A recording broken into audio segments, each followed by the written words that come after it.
Well, hello everybody, this is Don with Wizard Tower Games, and I wanted to show you today a video about D20 Delving. Now, we have a Kickstarter going right now, and in order for you to really understand if you want to support this game, I think you need to know a little bit more about the game. So today what we're going to do is we're going to show you this is the main game packaging for D20 Delving, and we're also going to show you things like the character cards. We're going to show you in this video the attribute cards, how they work together with the character cards. We're going to talk a little bit about some of the game mechanics. We're going to show you the game board, and we're going to show you the player character record sheet, and also how you would interact with certain things such as a trap or a locked door as an example. So let's get right to it, okay? This is one of the basic 6 character cards. This is the Sorcerer, and as you can see in the upper left-hand corner, you see a 9 and a shield. There's 1d4 below a skull in the bottom left-hand corner. You have things like base attack, skill slots, spell slots, gear slots, and armor slots.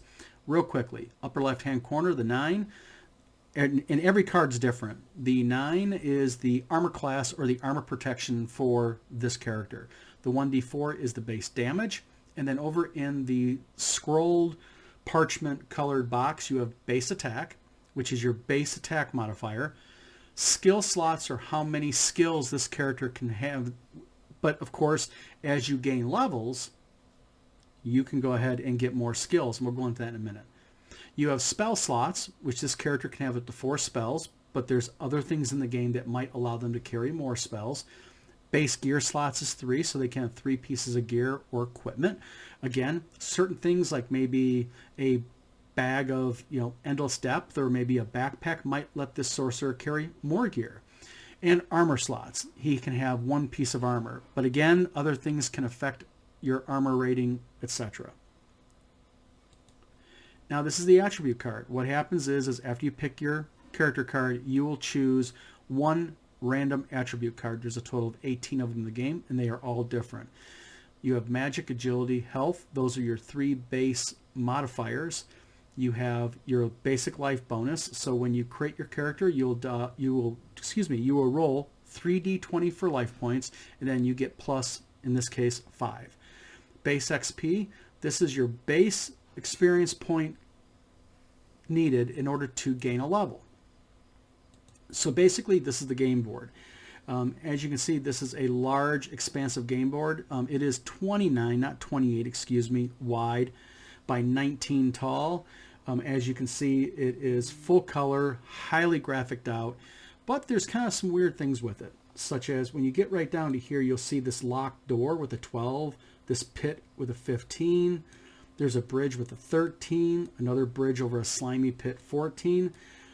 How do you interact with these things? Well, what you do is you take your sorcerer card and your attribute card, and you'll have to fill out a player character record sheet.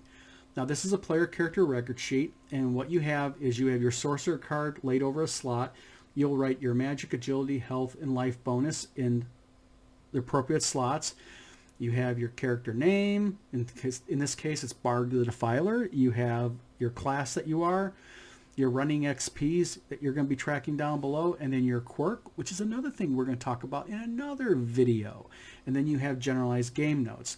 And basically, this sheet with this card will pretty much dictate your entire game, along with your equipment, spells, armor, and other equipment such as weapons and such. So how you interact with the board is actually pretty simple. You'll have your base cards and your modifiers as an example.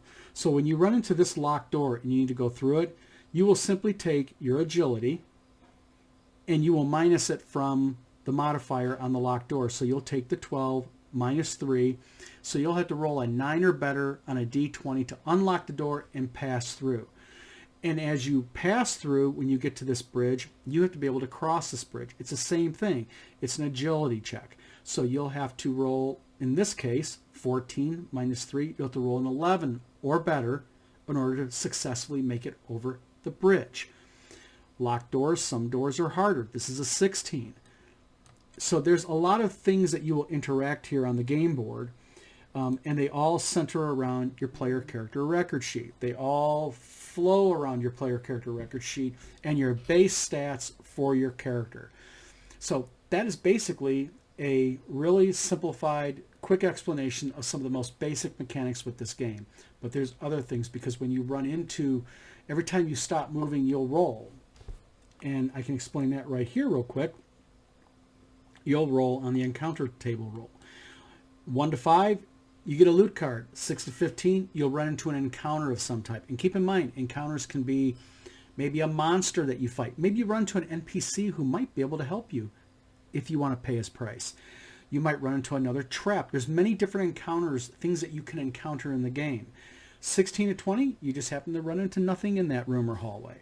So this is a game that changes every time you play it. Every square is different because every time you might run into a different thing. It doesn't matter if every time you run into, as an example, this room right here. If every time you run into that room, and even if you are oddly lucky enough to have an encounter every single time, there's 128 different encounter cards. So you have 128 different things that you can run into that room alone. And it goes on every single space, from the entrance of the dungeon all the way up and over. So I just want to kind of explain the game to you, and I hope that you like so far what you've seen. Sorry for the roughness of the video. I'm new to this. We're just trying to give you guys all more explanations as far as what the basic mechanics are. We're going to do other videos over the course of this weekend and this week explaining more things about how base attack comes into play when you're fighting a monster, how spell slots interact with spells, how gear slots interact with gear and equipment, armor, etc., how your armor class works and all that. So this is Don with Wizard Tower Games. Thank you for tuning into our first little short video, and we hope you guys have an awesome Saturday.